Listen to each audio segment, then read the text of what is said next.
皆さんごきげんよう、上川薫です。今回取り上げる話題は、ロシアのプーチン大統領がアゼルバイジャン航空旅客機墜落に関して謝罪したというニュースが出ています。ただし、このニュースにはかなり勘違いしている人も多発しているようなので、その点について解説していこうと思います。特に日本の報道においては、プーチン大統領がアゼルバイジャンの大統領に対して謝罪を行ったイコールロシア側の責任を認めたかのような受け止め方をしている人がいます。このニュースを報じている X の投稿などに関しては、プーチン大統領が謝罪したぞというふうにして驚くとともに、墜落した機体に残された多くの散弾状の弾痕などから対空ミサイルの爆発などの影響などがはっきりと残っており、もはや言い逃れできないだろうというようなコメントをされている方もいました。しかし、プーチン大統領が何に対して謝罪していたかといったところを素直に聞けば、むしろこの謝罪は自分たちに責任があるかのように見せかけつつも、しかし実際には事故の真相とは程遠いところでのごまかしであると私は見ています。日本の報道ではあたかもプーチン大統領がロシア側の誤った攻撃による撃墜を認めたかのような報道もなされていますが、実際にどのような話をしていたか、イギリスの BBC の記事をご紹介しましょう。プーチン大統領、アゼルバイジャン大統領に旅客機墜落めぐり謝罪。ここまでが日本の報道のタイトルの付け方です。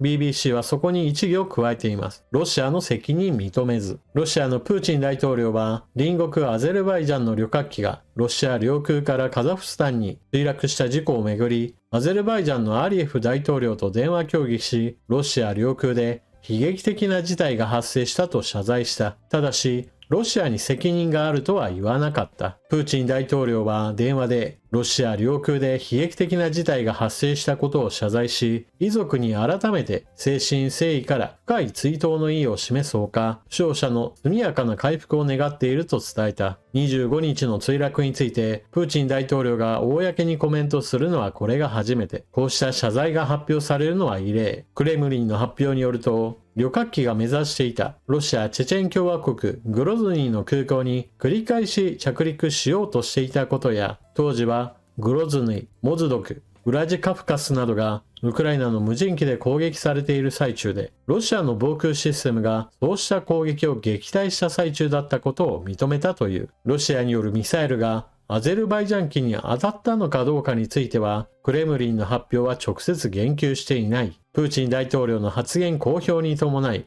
ロシア政府はロシアの捜査当局が刑事捜査を開始したことを明らかにした。アゼルバイジャンもすでに捜査開始の方針を発表している。アゼルバイジャンの複数の航空会社はロシアの大半の都市へのフライトを停止していた。アゼルバイジャンの航空関係者は事故原因の調査が完了するまで運航停止が続くと話している。クレムリンの発表を受けてウクライナのゼレンスキー大統領は声明を発表。今重要な優先事項は真相に関する疑問に全て答えるため徹底的な調査を行うことだとして、ロシアは旅客機墜落について明確な説明を提供し、偽情報の拡散をやめなくてはならないと述べた。ゼレンスキー氏は写真や動画は穴や凹みなど墜落機の機体が受けた損傷を明確に示している。その様子は防空ミサイルによる衝突があったことを強く示すものだとしてアゼルバイジャン支援を表明。近い将来二国間の接触を強化することで合意したと書いた。ここで偽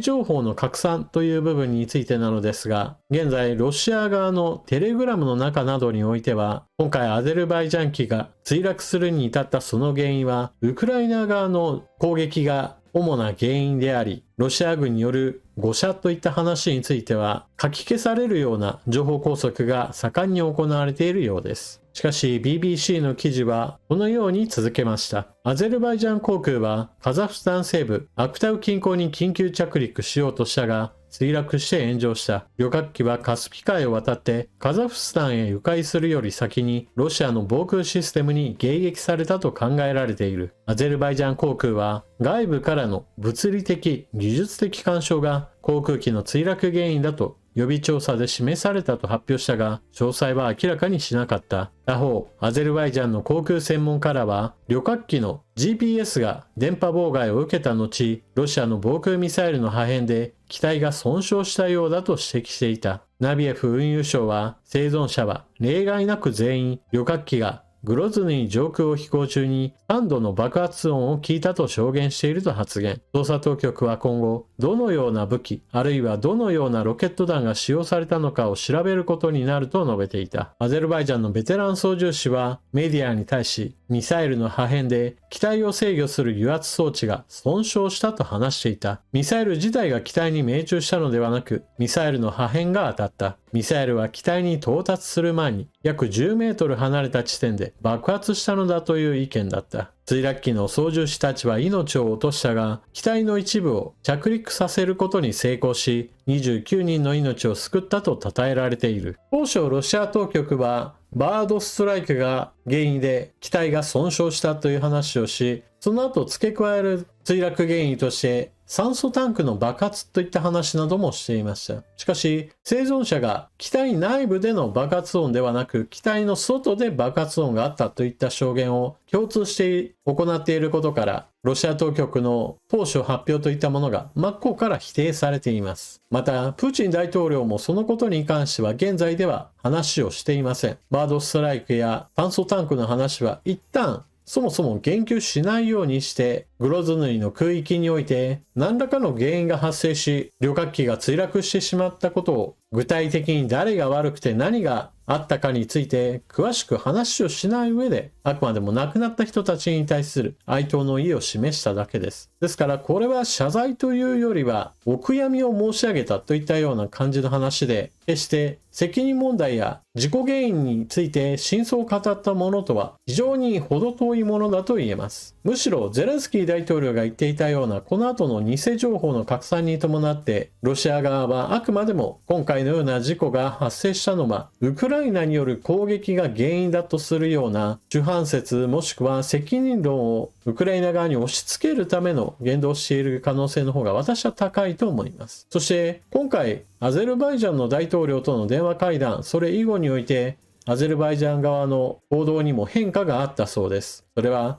ロシアに対する謝罪要求といったものを取り下げる、いわば抗議の声が低下し、事故原因の究明といったものを待って、改めてその時に問題の所在や再発防止策を話し合おうといった呼びかけへと変化しました。これは従来のロシア側に対する責任追及の話とは随分と様変わりしています。アゼルバイジャンにおいてはかなり大統領や政府の意向に伴ってマスコミの報道も統制が効いているようで、ロシアとの関係悪化を少なくとも政府側では望んでいないという姿勢のようです。ロシアの友好国であるアゼルバイジャンはプーチン大統領ほどではないにしても大統領や政府の力が非常に強く国民が犠牲になったことを重く受け止めていない可能性があります。なお今回の墜落に伴う影響といったものが周辺国に広がっています。まず第一にロシア行きの旅客機を停止しようという動きが出ています。これは長期化するのか、それとも一時的なものかについては、それぞれ国によって事情は違うようですが、アゼルバイジャン以外にもカザフスタン、イスラエルなどもロシア行きの航空便について航路を一旦凍結する話が出ています。事故原因の究明が終わるまでというような非常に長い期間止めることを考えているところもあれば、一旦様子見で1週間2週間もすれば再開するようなところもあるようです。人の交流がなくなるだけで大したことはないと思いがちなものですが、しかし旅客機であろうとも空いているところには航空貨物便も乗せて運ぶものですから、こうした流れが一旦止まるだけでもロシアに対する打撃とはなります。またそれだけではなく国際航路という意味においても今回のことは影響があります。現在交戦国であるロシア上空は日本や欧米の旅客機はなるべくこれを避けて通るようにしています。一方で中国の旅客機は従来通りロシア上空を飛んでいるため、より遠回りしている日米欧の旅客便の方が運賃的にはコストが上昇し、価格競争力で負けています。しかし、もしもあなたがヨーロッパに向かう航空機に乗ろうと思えば、間違って撃ち落とされる危険性がある方を選ぶか、それともなるべくこれを避けるべきかというのは、よくよく考えておく必要があるでしょう。そして、アゼルバイジャン航空の墜落といった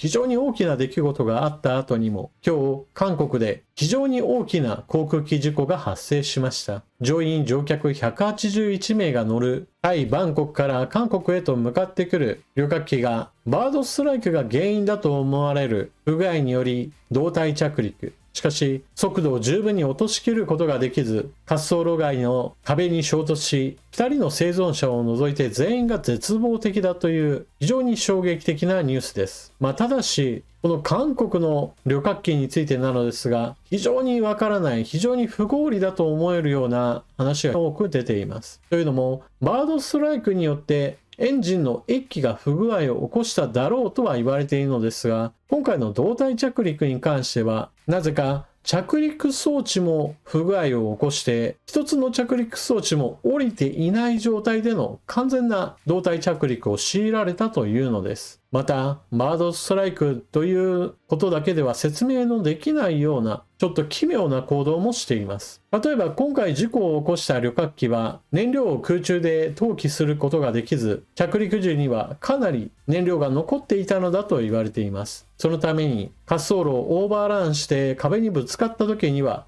大爆発が起きて多くの乗員乗客がその命を奪われる原因ともなりました。ただこの点については今回事故が起こった旅客機には燃料を空中投棄するそのシステムそのものがなかったと指摘されています。であれば燃料がなくなるまでぐるぐると空港上空で燃料消費を待ってから着陸を試せばよかったようなものですが、それもどうやらしていなかったようで、なぜそんなに急いで着陸を試す必要があったのか、原因がちょっと不明です。たとえエンジンの2機のうち1機がバードストライクで動かなくなったとしても、現代の旅客機はたった1機のエンジンだけでも十分に空港に着陸するだけの推力調整はできると言われています。首をかしげるような事故なだけに調査原因の解明を急いでほしいものです。なお、X ではこの事故に関連しての投稿もしたのですが、アゼルバイジャン航空の墜落の時とはちょっとコメント欄の様子が違っていて、私は驚きました。乗員乗客2名生存、それ以外の方についてはほぼ絶望的だという